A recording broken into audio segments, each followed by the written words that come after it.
బాగుంటుందని హరీష్ రావు గారికి సూచిస్తున్నా. దానితో పాటు ఈరోజు నేను హైదరాబాద్కి వెళ్ళి శాసన మండలి సభ్యులుగా ప్రాతినిధ్యం వహిస్తున్నా కాబట్టి ఈరోజు హైదరాబాద్ పరిధిలో ఉన్న బీఆర్ఎస్ పార్టీ నాయకులు సికింద్రాబాద్ అంశం పైన ఏదో కార్పొరేషన్ ఏర్పాటు చేయాలి లేదా సికింద్రాబాద్ ఇష్యూ పైన కావాలని చెప్పి రాజకీయం చేసే ప్రయత్నం చేస్తారు. నేను వాళ్ళకు కూడా చెప్తున్నా, అరే బాబు జిహెచ్ఎంసీ ఎక్స్పాండ్ చేసినప్పుడు 150 డివిజన్లు అయినప్పుడు మరి మల్కాజ్గిరి చేసినప్పుడు మరి ఆ రోజు కేసీఆర్ కాదా చేసింది? ఆ రోజు మరి మీకు సో ఎక్కడ పోయింది? 10 ఏళ్ళు మీరు అధికారంలో ఉన్నారు. మరి ఇప్పుడు మీరు చేసే డిమాండ్స్ ఏవైతున్నాయో 10 ఏళ్ళు అధికారంలో ఉన్నప్పుడు మీకు సోయి లేకుండా చేసుకునేది. 10 ఏళ్ళు మీరు అధికారంలో ఉన్నప్పుడు మీకు సోయి లేకుండా ఈ రోజు బయటికి వచ్చి రాజకీయ లబ్ధి కోసము పేర్లతోటి ప్రాంతాలతోటి మీరు రాజకీయం చేస్తుండ్రు. అండ్ భారతీయ జనతా పార్టీ తోటి మాకు సఖ్యత ఉంది, మా ముఖ్యమంత్రి గారికి సఖ్యత ఉందని మాట్లాడుతూ సిగ్గుందా మీకు? 10 ఏళ్ళు మీరు అధికారంలో ఉన్నప్పుడు చెట్టపట్టాలు వేసుకొని తిరిగి ఏదైతే గలే విలాయించుకొని బాయి అని చెప్పి సపోర్ట్ వద్దన్నా కూడా డిమానిటైజేషన్ కి, నోట్ల రద్దుకి, అనేక అంశాలకి మీరు కాదా సపోర్ట్ చేసింది బీజేపీకి?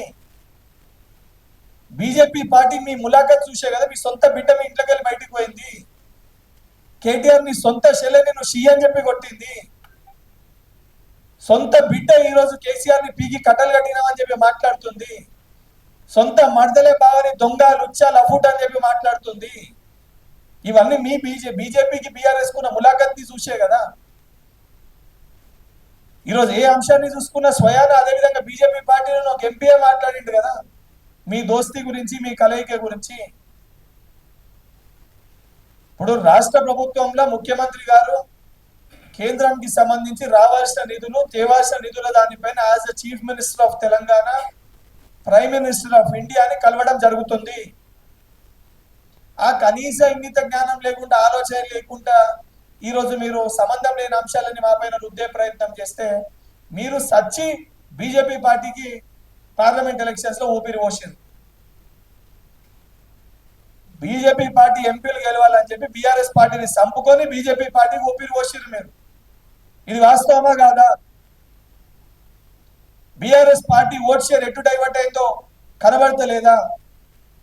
ఈరోజు ఎమ్మెల్యేల విషయం పైన కూడా బీఆర్ఎస్ పార్టీ వాళ్ళది అయిపోగానే మళ్ళీ కావాలని చెప్పి ఎవరు న్యాయస్థానాన్ని ఆశ్రయించిండ్రు, ఎవరు ఒక లైన్ లో నడుస్తుండ్రు. ఎనుకో ముందో ఇవాళ బీఆర్ఎస్ చేసింది, రేపు బీజేపీ చేస్తుంది. ఇవాళ బీజేపీ చేసింది, రేపు బీఆర్ఎస్ చేస్తుంది. మీ ఇద్దరు ఒకటే లైన్ లో ట్రావెల్ చేస్తున్నారు. నేను సూటిగా బీజేపీ వాళ్ళకి, బీఆర్ఎస్ వాళ్ళకి సవాల్ చేస్తున్నా. ఈరోజు తేదీ, నెల, డేట్ గుర్తుపెట్టుకోరు. 19th జనవరి.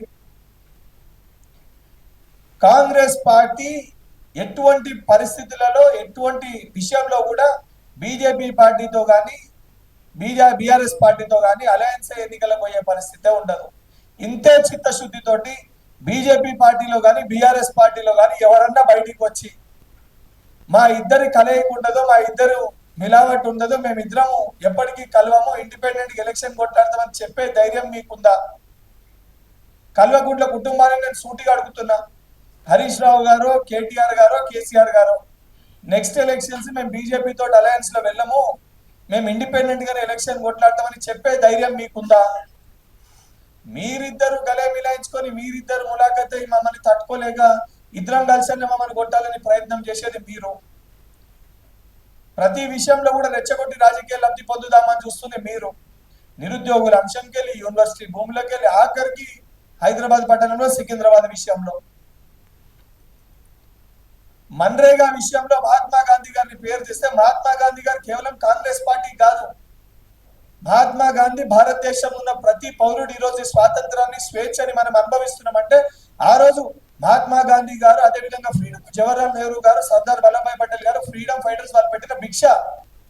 అసలు వ్యక్తి పేరుని ఈరోజు బీజేపీ పార్టీ తీసేసే ప్రయత్నం చేస్తే దానిపైన మీరు మాట్లాడతలేరు. బీఆర్ఎస్ పార్టీ నాయకులు దానిపైన మీరు స్పందిస్తలేరు.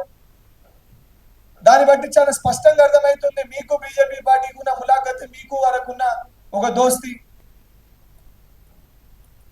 ఇవన్నిటిపైన స్పష్టత ఇవ్వకుండా పిచ్చి పిచ్చిగా మాట్లాడితే హరీష్ రావు గారు తాటి చెట్టు అంత ఎదిగిర్రు. కొంచెమన్నా మీ అనుభవాన్ని, రాజకీయంగా ఏదో మాట్లాడాలని చెప్పి మీ బొమ్మడిది మాట్లాడిందని నేను మాట్లాడకపోతే నేను కనబడకుండా పోతా అనే భయంతో ఇష్టం ఉన్నట్టు మా పైన ఆరోపణలు చేస్తే ఆరోపణలకి మేము మీ పైన అనేక విషయాల పైన అడ్డగోలుగా మిమ్మల్ని కూడా తిట్టొచ్చు. మీ వయసుకి గౌరవం ఇచ్చి ఇప్పటికని ఇటువంటి దిక్కుమాల చర్యలు ఇటువంటి పిచ్చి పిచ్చి చేష్టలు మానుకుంటున్న ఉద్దేశంతో చాలా పద్ధతిగా మీకు చెప్పడం జరుగుతుంది. ఈ యొక్క చర్యలు ఇటువంటి ఒక చేష్టలు మానుకోకపోతే రాబోయే రోజుల్లో మీకు అర్థమయ్యే భాషలు కూడా చెప్పే పరిస్థితి ఏర్పడుతుంది అని చెప్పి హరీష్ రావు గారికి, అదేవిధంగా బీఆర్ఎస్